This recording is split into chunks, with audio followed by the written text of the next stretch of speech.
Hello, and welcome to the Skillful podcast, where we explore DBT and RODBT skills to help you reduce emotional suffering, improve your relationships, and become more present in your life. I'm your host, Marielle Berg, a psychotherapist at the Bay Area DBT and Couples Counseling Center.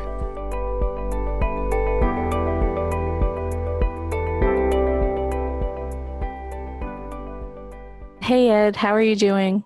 I'm good. How are you? I'm pretty good. I'm looking forward to discussing how intensely to ask for something or how strongly to say no. I think this is a really helpful topic because, as we talk about when we cover this in our groups, we can usually fall into either I don't ask or I demand, or I don't say no, or I say absolutely not, never. And there's so many options in between those extremes, and it's helpful to think those through. I know in my closest relationships, I can be a bit more on the demand side. Where do you fall on that spectrum? I tend towards don't ask or just say yes.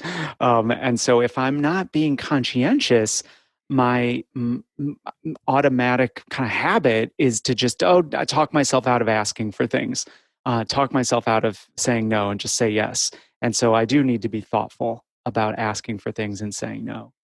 I just feel like I'm on the opposite side, and I need to be thoughtful about how I make requests, which requests I make, because I think it can come out as a demand or a command, like you must do this. And of course, no one likes that, and it's not very effective. I don't get my needs met. Right. And with these extremes, like that if we fall into the extremes, then we're not getting our needs met. So I'm saying yes to everything. Or you're, saying, oh yeah, can I have this?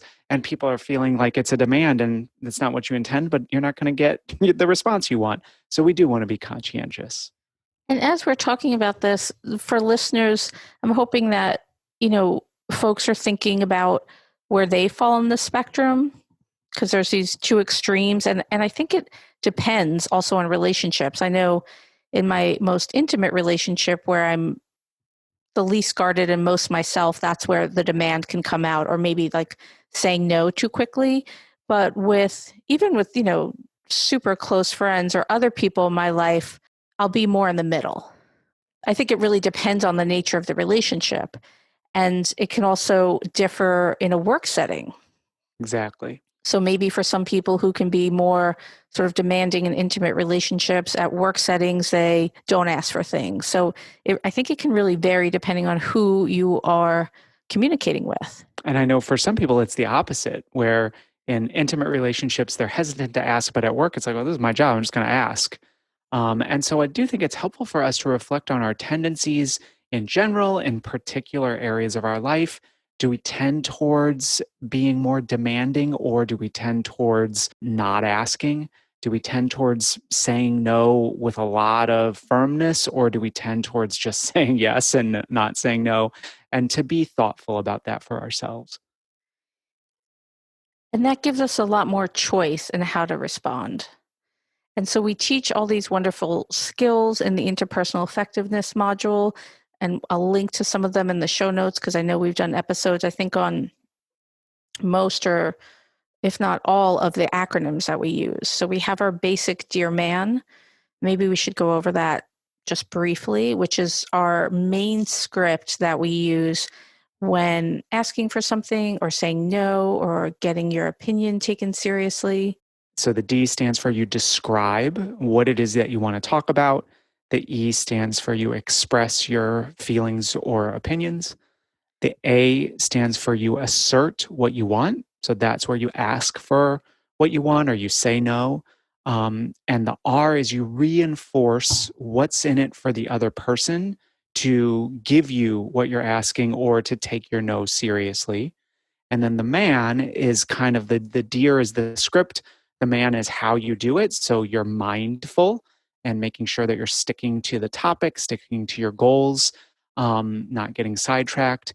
You are, Ariel, I forgot what the A is. You appear confident. I think we should leave that in. I think we should leave that in. You appear confident as you're asking. See, even DBT professionals forget the acronyms at times. There are so many. There are so many.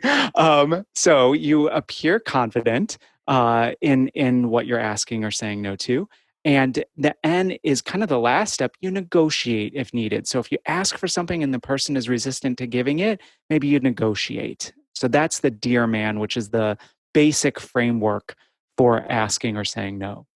And when people learn this framework, especially if they've really struggled to ask for things directly or say no directly, it can feel like, okay, great. I have the script. I'm going to spend some time on it. I'm going to write it out beforehand.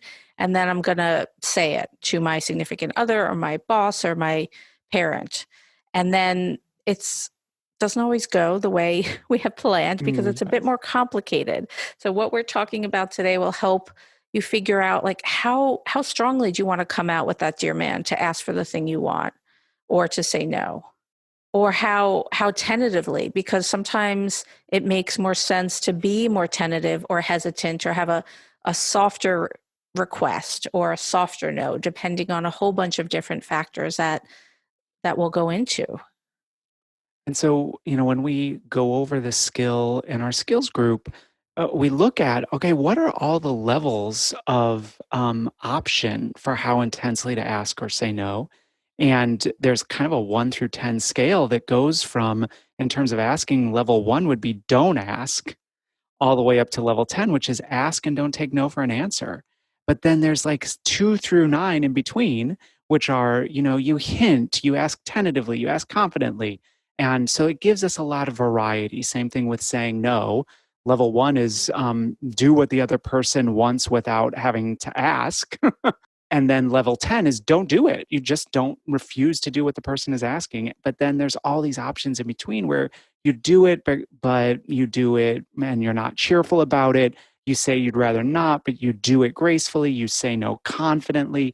So we're really kind of thinking about what are the factors to consider to determine how intensely, what level 1 through 10 do I want to fall on? I think for many people, the variations or the in-between numbers are harder. So we can sometimes find ourselves in a more black and white place where I don't ask at all, or when I do ask, I don't take no for an answer. And so thinking about the different factors to consider, and that there's a medium. It doesn't have to be you never ask, or you ask and you don't take no for an answer. Maybe you ask gracefully, but you're willing to take a no. Right. And similarly with saying no, some people might fall again on these extremes where, you never say no, or you just, kind of always say no and you just don't do what's requested. But there are shades of gray here. Perhaps you communicate that you'd rather not do it, but you do it gracefully anyway. So even just being aware that there are variations and you don't have to fall sort of in either extreme camp, I think can be really helpful. Should we start to look at some of the different factors to consider as you're figuring out like how strongly do I want to ask for something or how intensely do I want to say no? Yeah, because I think that it's helpful. And when we teach this skill in our skills group, what we talk about is that oftentimes when we have to ask for something or say no, emotion can be involved. And in DBT, we're always looking for that wise mind balance between emotion and reason, what we call emotion mind and reasonable mind. And looking at some kind of more objective factors of what are the factors to consider to determine how intensely to ask or say no. We're getting more on that reason side. What are the facts here? And that can help balance out if I'm feeling like really guilty about saying no. If I consider some different objective factors, I might say, this is a really reasonable request. So there are 10 different factors that we think about in DBT that help us to determine the intensity of asking or saying no. And the first one is capability. It's pretty basic. So thinking about, is the person able to give you what you want? Because if they can't, then obviously you're going to want to lessen the intensity of your ask, or maybe not ask at all if they can't actually give you what you're asking for. And then if you're thinking about capability in terms of saying no, do you have what the other person wants? If you don't, obviously you want to say no more firmly. If someone is asking you to give them a ride home and you don't have a car, I mean, that's sort of like a no-brainer there. So capability is the first place we want to think about. So the next factor is number 2. What are your priorities? So considering your priorities, and we talk about this in terms of interpersonal effectiveness skills in general. Is your priority your goal for what you're asking or saying no to? Is it your relationship with the person that you're asking or saying no to? Or is it your self-respect? Right. And so if your goal of like you're asking for something and you really need it, and that's your high priority, then you're going to ask more intensely. Whereas if your relationship with the other person is really important and the relationship is maybe shaky, then you're going to ask with less intensity.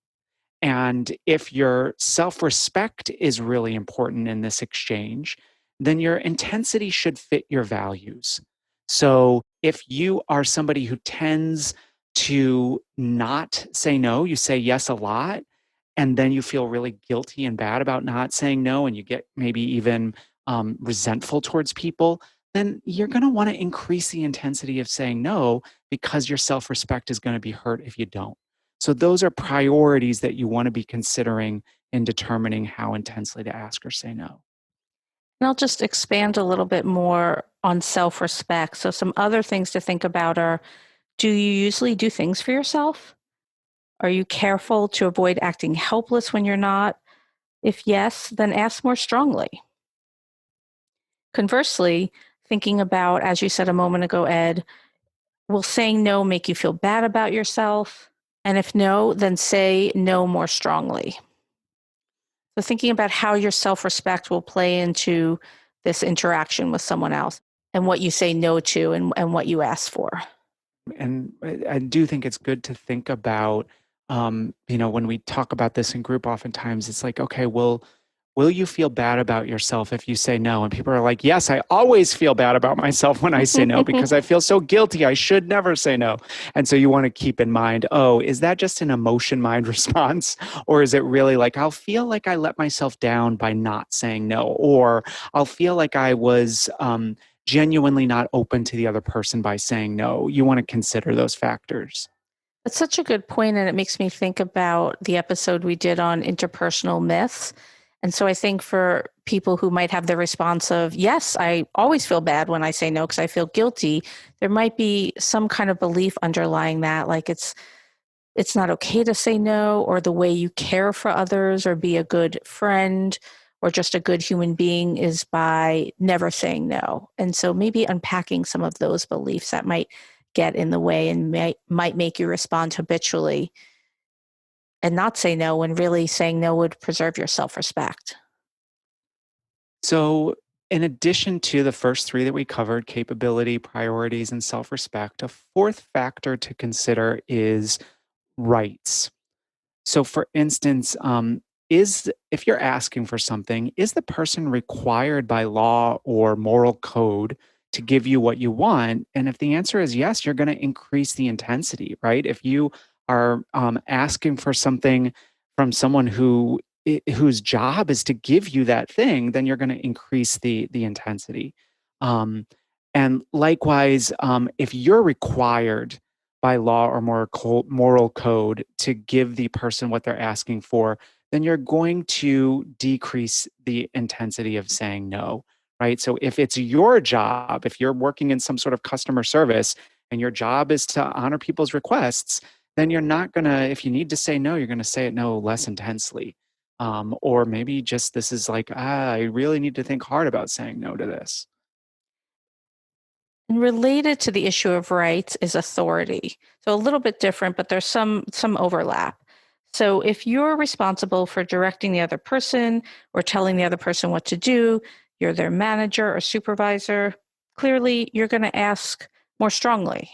And when you have authority over another person, hopefully you feel more confident in just asking very directly and potentially not taking no for an answer, being open to negotiation. And conversely, if someone has authority over you, if it's your teacher or your boss, and what they're asking for is within their scope of authority, then you want to say no a little less intensely. You want to be mindful about what you say no to if you want to keep your job or keep the teacher happy. Yeah. Obviously, there are caveats to all of these, but these are, thinking about authority and who in a hierarchy, if someone has power over you or you have power over someone else. This is often in the job settings or maybe schooling settings where that will affect how intensely you say no or how strongly you ask for something. And so then another factor is the level of relationship. So is what you are asking for appropriate to the current relationship with the other person? So if you're asking for a favor and you're close and you're friendly and you do favors for each other a lot, then you're going to increase the intensity, right? Of your ask. If this is somebody who you don't really know that well and you're asking for a favor, maybe your intensity will be a little bit less. Same thing with saying no. Is what the other person is asking for appropriate to your current relationship? So if they're asking for something and yeah, we're friends that way and it makes sense to ask, then you might say no a little more gently. But if they're asking for something that's like, I don't know you, then maybe your no is going to be stronger. The next thing to think about is long-term versus short-term goals. So I think about this one as, emotion mind versus wise mind, because very often when we are solely focused on short-term goals, that can be emotion mind, and we sort of forget about the longer goal or the longer term thing that's important to us.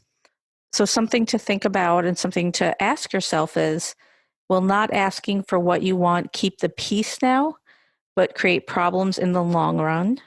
And if so, then you want to ask more strongly. And my guess is, Ed, not to put you on the spot, but to put you on the spot as someone who maybe doesn't ask as much as would be effective in some of your relationships, it might sort of keep the peace now. But in the long term, my guess is at times that kind of backfires. Completely. And then you also want to think about, is giving in to keep the peace right now more important than the long-term welfare of the relationship? Will you eventually regret or resent saying no? If no, then say no more strongly. So I think that we can sort of forget about the longer term goals, and maybe it's okay in the moment to not ask for something or to not say no when that's really what we want to do, because it just feels like it will keep things going smoothly in the moment, but that over the long term, that will have a corrosive effect probably on your self-respect and the relationship. So the eighth factor, 8 out of 10, so we're getting towards the end of discussing these factors and then we'll do some examples, is this concept of give and take. Do you do things for the other person? Do they do things for you? It kind of relates to the relationship issue I talked about a couple of minutes ago.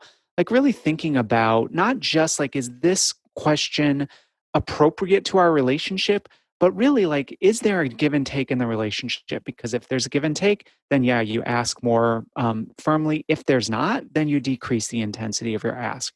Same with saying no. Do you do more for the other person than they do for you? Then you might say no a little more firmly than if they do a lot more for you, and you don't do as much for them and they're asking for something. Maybe you're not going to say no so firmly or even say yes. And then there's just two more things to consider. And one of them is homework, meaning, have you done your homework? Do you have all the facts you need to support your request? Are you clear about what you want? This is a thing that can come up also very regularly. You're not sure about what you want, or you have competing wants and needs and you're not sure how to weigh them out. But if you are clear about what you want, then ask more strongly. If someone's asking you to do something, is the other person's request clear or unclear? Do you know what you're agreeing to? Sort of like getting the facts, doing some of the homework first, and perhaps pausing before you respond. If you don't know what you're agreeing to, obviously, say no more strongly because you need more homework, you need more information. And then we just have one more. Which is timing. Is this a good time to ask? Is the person in the mood for this request and really paying attention and considering it? Are you catching them at a good time or a not so good time? So if this is a good time to ask, increase the intensity. If it's like they're in a really horrible mood and they're stressed out and they're probably just going to say no because of that mood, then maybe you either wait or decrease the intensity. Same thing with saying no. If somebody is going through a really hard time and saying no will just be one more thing that will be hard, then maybe you're going to decrease the intensity of your no. And so you're thinking about, is this a good time to ask or say no? Now that we've laid out all the factors, let's do a couple of examples. And I have one I want to start with, and I'm hoping, Ed, you can lead me through the different questions to ask, and then we can come up with an intensity. Like how, and this is one related to me kind of wanting to say no to a request that's been made of me. Let's think this through. Do you want to tell us a little bit about the situation that you need to say no in? A very dear friend has asked me to watch their dog while they're out of town. And for a variety of reasons, I'm not excited about doing this. As you were saying, I was like, oh, you want to say no. Okay, so let's think it through using those 10 categories. So the first factor to consider is capability. Can you give the person what they're asking? Essentially, yes. I will be around the dates that they need me to do this. I am not the best with dogs, but I can manage a dog for a short while. Okay, so you have some capability here. Yes. What about priorities? Is your relationship more important than saying no? Yes. My relationship is definitely more important than saying no. Okay. And what about self-respect? Will saying no make you feel bad about yourself? It's so interesting because I don't have the guilt response that you were talking about earlier, Ed, and we know we have people we work with who will feel guilty when they say no. So I won't feel that, but I might have some thoughts of, I don't know, that maybe I'm not a really good friend. Right. So right. I think it will make me feel a little bit bad about myself. Okay.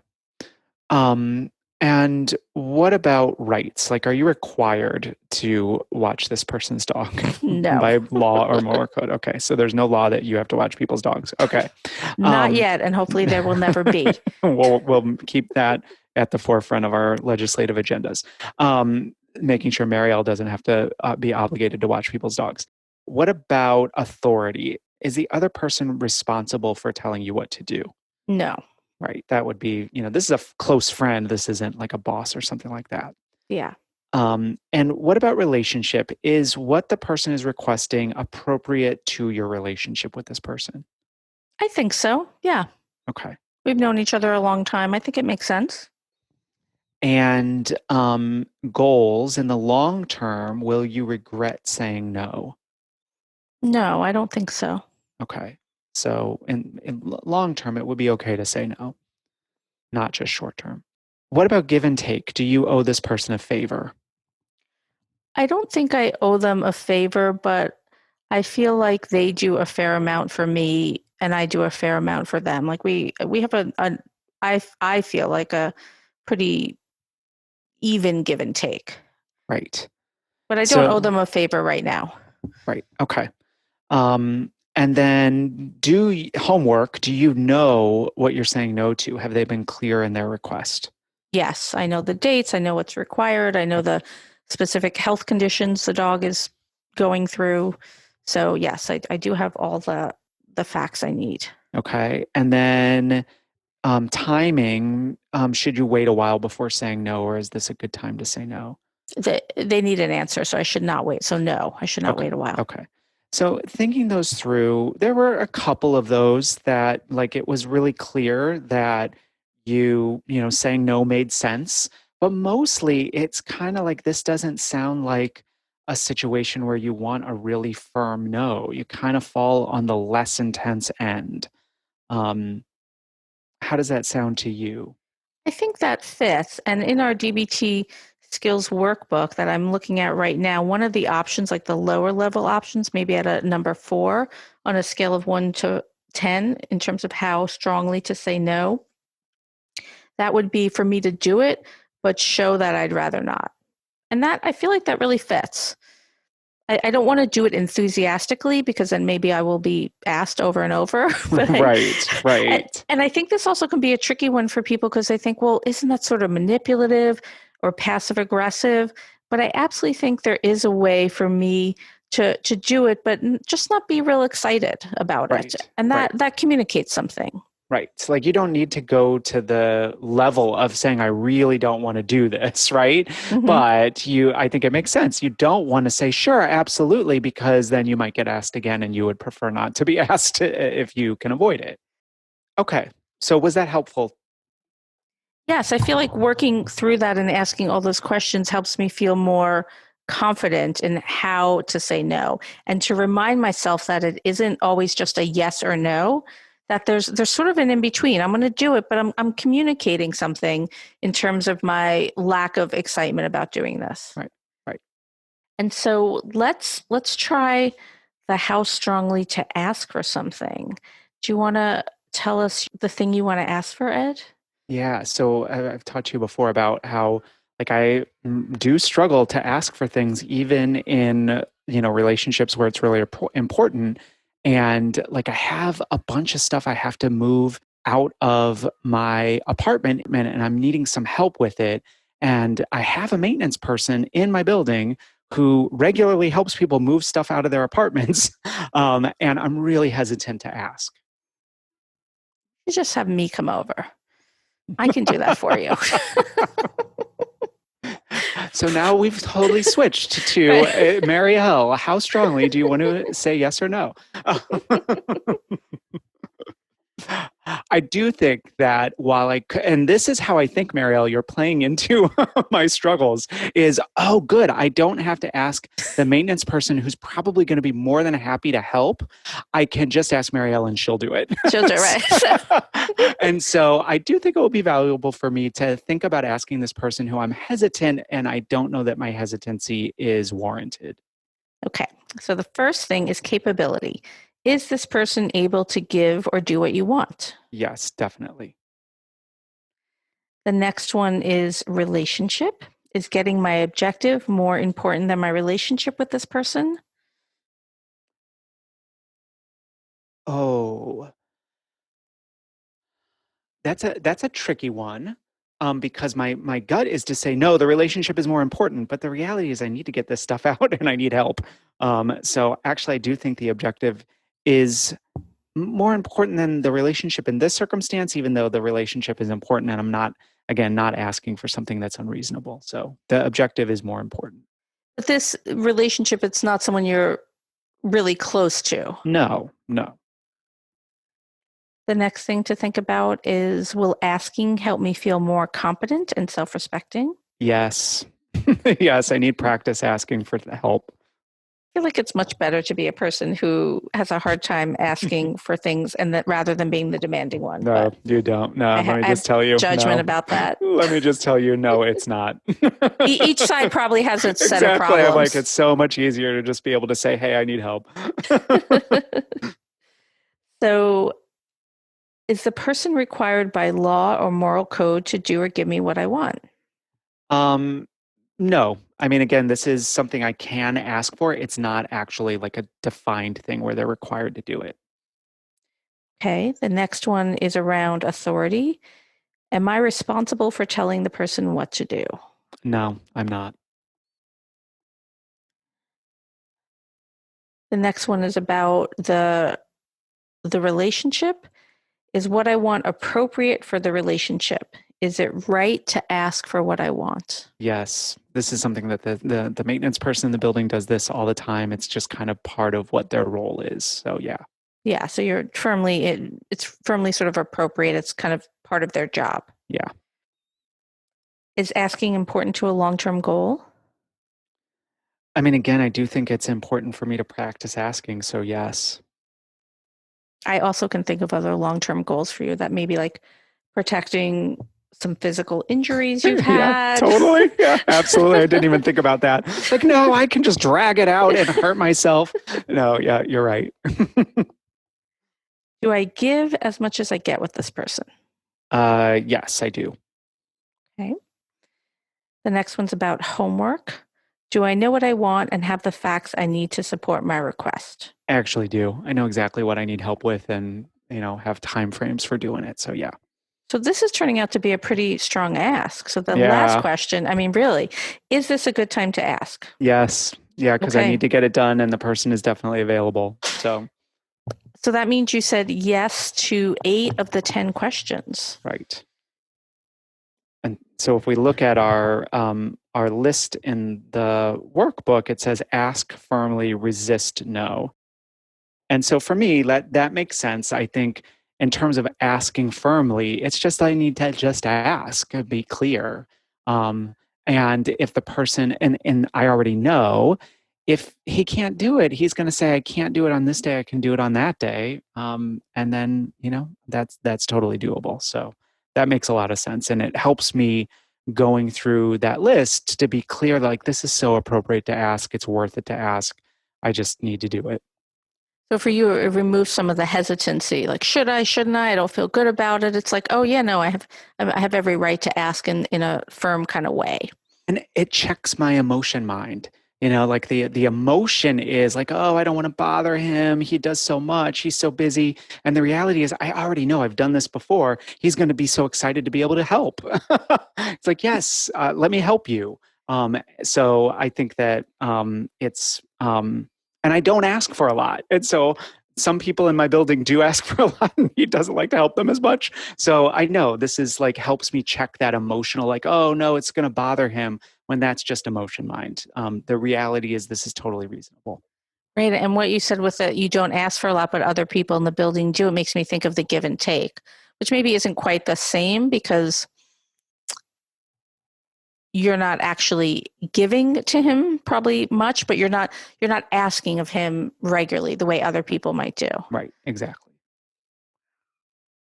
All right. So those are all the different factors to consider. And we hope that our examples were helpful in getting you to think about your interpersonal interactions and how strongly you want to ask for things or how intensely you want to say no.